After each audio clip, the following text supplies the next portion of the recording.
여러분 안녕하세요. 타로 알려주는 남자입니다. 오늘은 10번 운명의 수레바퀴에 대해서 이야기해 보도록 하겠습니다. 인간의 삶과 죽음을 이야기할 때 돌아가셨다라는 말을 쓰곤 합니다.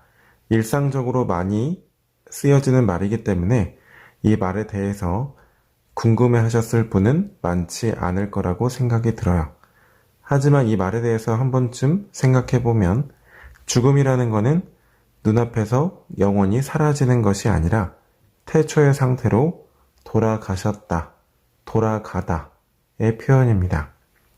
봄에 꽃이 피고 여름에 녹음이 푸르르고 가을이 되면 열매를 맺고 낙엽이 지고 겨울이 되면 잎이 떨어지는 것처럼 겨울이 되면 또 봄으로 돌아가려 하고 봄이 되면 다시 여름으로 또 겨울로 돌아가는 대단히 자연스럽고 순리적으로 변화하는 흐름이라는 뜻입니다. 운명의 수레바퀴는 이처럼 순리적인 변화를 의미합니다. 운명의 수레바퀴를 어려워하시는 분들 중에서 이러한 고충을 말씀하시는 분들이 많습니다. 다른 타로 카드는 사람으로 표현되어 있기 때문에 이해하기가 쉬운데 운명의 수레바퀴는 사람이 아니기 때문에 어렵다고요. 맞습니다. 운명의 수레바퀴는 사람이 아닙니다. 운명의 수레바퀴를 잘 이해하고 해석을 잘하는 첫 번째 스텝은 사람이 아니라는 것을 인정하는 것으로부터 시작합니다. 반드시 인물로 표현되어 있는 타로 카드만이 정상적인 타로 카드라는 선입견을 버려야 됩니다. 이건 사람이 아니라 수레바퀴인 거예요. 운명의 수레바퀴는 전 세계 어느 누구에게도 공평하게 매 시간 주어지는 운명의 기회입니다. 예를 들어서 유튜브를 켰을 때 누군가는 자기에게 도움이 되는 영상을 클릭해서 인생의 양질의 정보를 얻는 분들이 있는가 하면 또 누군가는 매스미디어에 휩쓸려서 인생에 불필요한 혹은 본질적이지 않은 정보들에 현혹되는 경우가 많습니다. 그렇다면 유튜브는 누구에게는 주어지고 어느 누구에게는 주어지지 않는 불공평한 기회일까요? 그렇지 않습니다. 운명의 기회라는 것은 세상 그 어느 누구에게도 공평하게 주어집니다. 다만 그 기회를 내가 알아보지 못하는 것일 뿐이죠. 또한 운명의 수레바퀴의 특징은 실전 해석에서도 통용될 수 있는데요. 운명의 수레바퀴가 해석이 안 되는 경우는 앞서 등장한 고민 상황을 고려하지 않기 때문입니다. 제가 운명의 수레바퀴는 순리적인 변화, 흐름이라고 말씀드렸습니다. 그런데 A, B 해석하다가 갑자기 C에 가서 운명의 수레바퀴가 뜬다. 그러면 앞서 해석했던 내용을 전혀 고려하지 않은 채 내가 바라는 소망사항 또는 내가 의식적으로 그랬으면 좋겠다 하는 기대치에 그 변화를 떠올리거든요. 그렇기 때문에 운명의 수레바퀴와 함께 등장한 카드들 간의 해석에 괴리감이 생기는 것입니다. 실전 타로에서는 이렇게 적용될 수 있습니다. 이거는 교육을 위한 예시일 뿐이니까요. 참고로만 봐주시면 감사하겠습니다. 예를 들어서 타로 질문으로 지금 위험 증상이 있는데 이 위험 증상이 호전될 수 있을까요? 나을 수 있을까요? 라고 질문했다고 해볼게요. 첫 번째 카드는 이 문제의 원인이자 그 두 번째 카드는 이 문제 상황의 결과가 될 수 있습니다. 첫 번째 카드 바보라는 인물을 보니까요. 발을 내딛고 있는 낭떠러지는 이 인물의 현실일 거고요. 이 인물이 바라보고 있는 곳은 이 인물이 추구하는 이상일 것입니다. 즉 위험이라는 증상의 원인에는 이 내담자가 알아차리지 못하는 일상생활의 습관이 있을 수도 있겠다라는 생각이 듭니다. 그 다음에 운명의 수레바퀴가 나왔기 때문에 이 위험이라는 증상은 호전될 가능성이 있지만 왜냐하면 자연스러운 순리적인 흐름으로 진행될 가능성이 높기 때문에 하지만 두 장의 카드에서도 이 내담자분이 위험이 왜 발생했는지 그 원인에 대해서는 알아차리지 못할 가능성이 높기 때문에 이번에는 이 증상이 호전되더라도 다시 반복되는 일상생활의 어떤 패턴, 습관 때문에 다시 위험 증상이 발생할 가능성 또한 높다라고 해석될 수 있습니다. 실전 타로에서는 또 이렇게 적용될 수도 있습니다. 예를 들어서 질문으로 이번에 사업 아이템 좋은 거를 하나 잡았는데 이 사업 잘 진행될 수 있을까요? 라고 물어봤다고 해볼게요.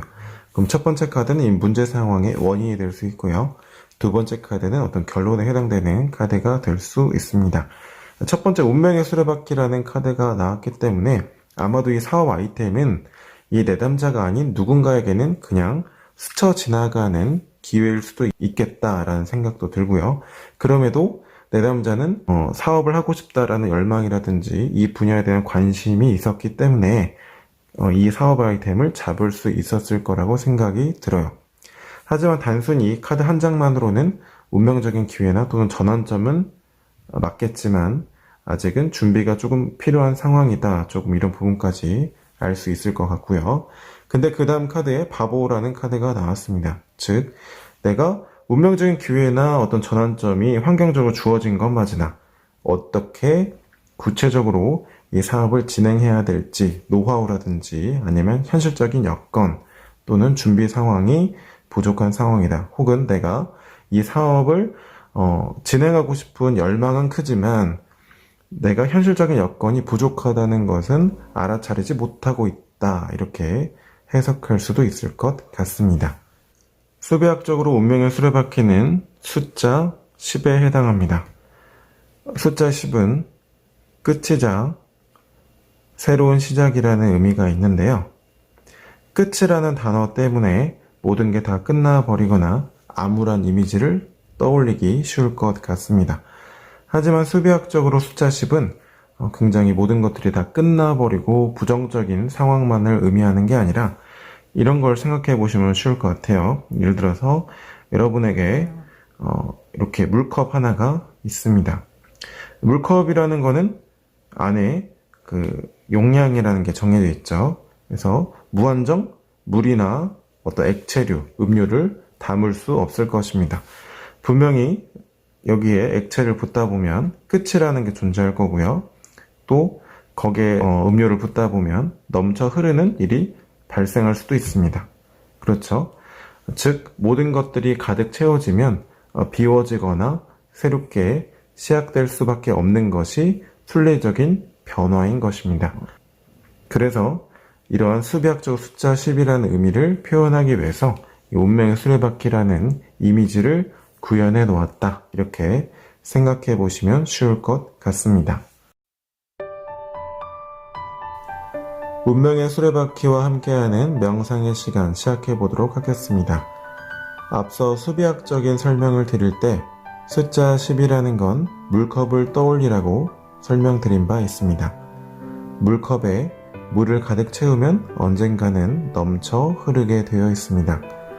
만약 여러분이 10리터의 물을 원하고 있다면 10리터라는 물의 결과에 급급할 것이 아니라 먼저 여러분 자신이 10리터의 물에 해당하는 그 결과를 담을 수 있는 그릇을 먼저 만들어 나가는 것이 첫 번째일 것입니다. 그리고 나의 그릇에 가득 채워져서 더 이상 채울 수 없는 상태가 되었다면 욕심을 부리지 말고 비울 줄도 아는 것이 행복의 지혜가 아닐까 생각됩니다.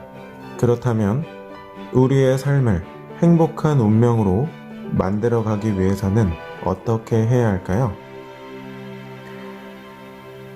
음식을 먹을 때도, 목표를 성취할 때에도, 일을 할 때에도 우리는 가득 채우려고 하지 말고 적당히 적정선까지 채워졌을 때 만족할 줄 알아야 합니다. 그리고 설령 가득 채워졌다 하더라도 그것을 욕심내지 않고 비울 줄도 알아야 합니다. 그러다 보면 우리의 그릇은 점점 성장할 것이고 우리의 삶은 행복한 운명으로 바뀌어 있을 것입니다. 지금까지 타로 알려주는 남자였습니다. 오늘도 타로 카드와 함께 행복하게 아날로그 하세요. 고맙습니다.